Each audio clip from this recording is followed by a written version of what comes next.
What's going on, everyone? So the Lakers have a second game of a back-to-back, and they absolutely blew that game against the Hornets. I gave them a pass on the Jazz game because, again, it's understandable. They were already checked out. They're already in Cancun, right? Like they're already thinking about tomorrow rather than focusing on today. But now you come in and you controlled that game for 3/4. Right? Like 2.5 quarters at least. You were in control, in command, and then you just botched it. There is zero reason there's zero reason any team should be giving up a 23-1 run, but especially the Hornets. Talk about one of the worst shooting teams in the league, like one of the worst offense teams in the league, and it's just they were bad, period. Lakers were terrible, period.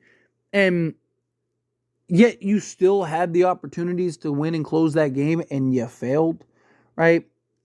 As far as Luca goes, I'm not worried about Luca. Like, Luca did everything else you wanted him to do. I've seen a lot of just, like, Luca slander after last night's game. And, like, Luca was fine. Offensively, obviously, he was terrible. He had his struggles. But that's the last thing we should be worried about, right? I mean, the guy... the guy's played 3 games in 7 weeks. Literally 2 months. The guy's played 3 games. And came back, played 2 games on minute restriction, and then he had a whole nother week off. So it wasn't like he had time to really get into a rhythm. It's not like he had time to really get into a flow. He'll be fine. If he was struggling to get his shot off or get to his spots, maybe it's a little more concerning. But he wasn't. He was getting whatever he wanted. He just couldn't hit the shots. That's the difference. And he gave you everything else, right? And he came up huge and got us the lead with 45 seconds left. Got that huge offensive rebound put back, right? And so, again, last guy I'm worried about right now is Luca. Give him some time. Let's not overreact to, Luca's poor offensive production. Right? If we're 15 games in, something like that, and he's still struggling and can't find the bottom of the basket, then we'll judge it accordingly, right? But again, he's played 3 games in 7 weeks. And, by the way, he's on a brand new team trying to figure stuff out, right? He had 5, terrible turnovers quick and then just, fixed it and corrected it and was just wheeling and dealing that thing. I'm not worried about Luca. But I am worried that Luca and LeBron might sit this game, at least at the time of recording this video. We don't have word if they're going to play or not. If you win the Hornets game, it's very different, but you didn't. You lost the Hornets game, and now you're in quite a bind, right? And the Lakers just cannot afford to keep losing games to teams that they're supposed to beat, right? Like, Lakers have been very good this year at beating teams they're supposed to beat. I haven't checked it since these last 2 losses against Utah and the Hornets, but going into that, they were second in the league behind OKC, I believe, at beating teams under 500. So, they've done a good job of handling business against those teams. But now they're playing a Portland team that has been very good, very hot recently. They've won 6 straight home games, if I'm not mistaken. And now you got to go and face this team and hope that you don't botch it, right? You can't afford to dump truck this. You can't afford to blow this game, right? All of a sudden, you're on a 3-game losing streak. You just can't have that. This schedule gets brutal for the Lakers. Brutal. And you got to win as many games as you possibly can to keep pace. Right? This was a makeup game. That's why the Lakers have this and no one else played. But you look at kind of the Lakers schedule here coming up. Again, it's tough. And right now the Lakers have a 1.5 game lead on the Clippers.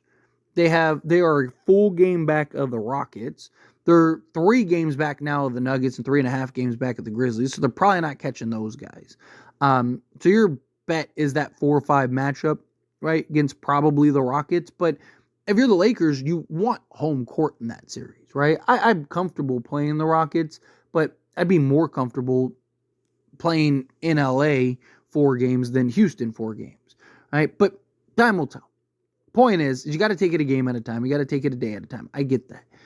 You got to handle business against the Blazers because your next 3 games are against the Nuggets, the Mavericks, and the Wolves. And then, you got the Clippers back-to-back, who they're desperate and they need wins. And you need to make sure that you're doing and handling business to the level that you need to do and handle business.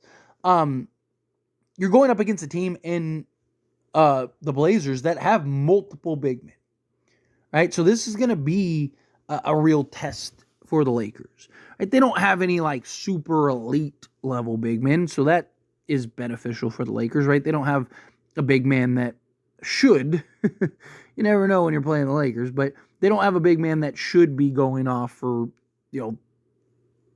40, 50 points or anything like that. Don't get me wrong, Ayton can get you some buckets. Right? DeAndre Ayton is a guy that can go get you 30, right? Get you 30 and 15, something like that. But we'll see. So Robert Williams is day-to-day. Oh, Ayton is actually out. I was just looking it up in the process of this video. So Ayton is expected to be out with the calf, but Robert Williams is day-to-day. But even then, they still have, again, several other guys that can slot in and play the center position. You need to make sure you're doing what you need to do. You need to make sure that you're, doing your best to protect the rim. Guys need to show up. Guys need to step up. Again, hopefully LeBron and Luca plays, or at least one of them plays. I think there's an argument to be made that Luca should maybe play and LeBron shouldn't. Obviously, you want to be as cautious with Luca as possible, right? You don't want to give him too much of a workload right away, but it might be good for him to kind of get into a rhythm, right? Get into a flow, because, you saw at times where he kind of just deferred to LeBron because, again, he was struggling to shoot the basketball. So it'd be nice to maybe, if LeBron does sit, still play Luca and just tell him, like, hey, just go off. Even if you lose the game, it might be good for Luca. Hopefully he can get into a little bit of a rhythm. Hopefully he can start kind of getting out of his slump here.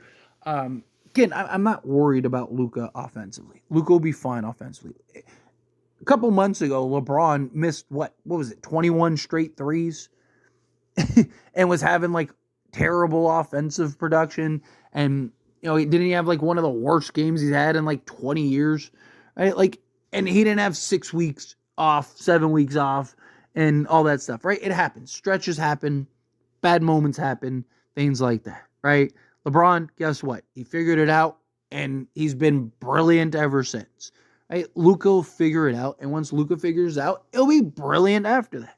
Right? So again, I'm not worried about his offense. I was worried about everything else, and he showed you everything else, right? And he's a guy that was still able to get to his spots, was still able to get the dribble penetration, he was still able to create for himself, create for others, right? Again, if he was struggling to do all those things, yeah, it's a bit of a concern. Now we might have a problem. But again, he was fine doing all that stuff. He just couldn't find his shot. He just couldn't hit the bottom of the net. So once he figures that out, he'll be in good shape. But again, you can't afford to lose this game. If you won the Hornets game, I still don't think you can afford to lose this game. But it's like, the pressure's not as high. Well, guess what? Now you got a ton of pressure. Now you have to make sure you ball out and win this game. So hopefully they get that done. But anyway, as always, this is a discussion. Pass question on you. Let me know your thoughts and opinions down in the comments below. What do you think?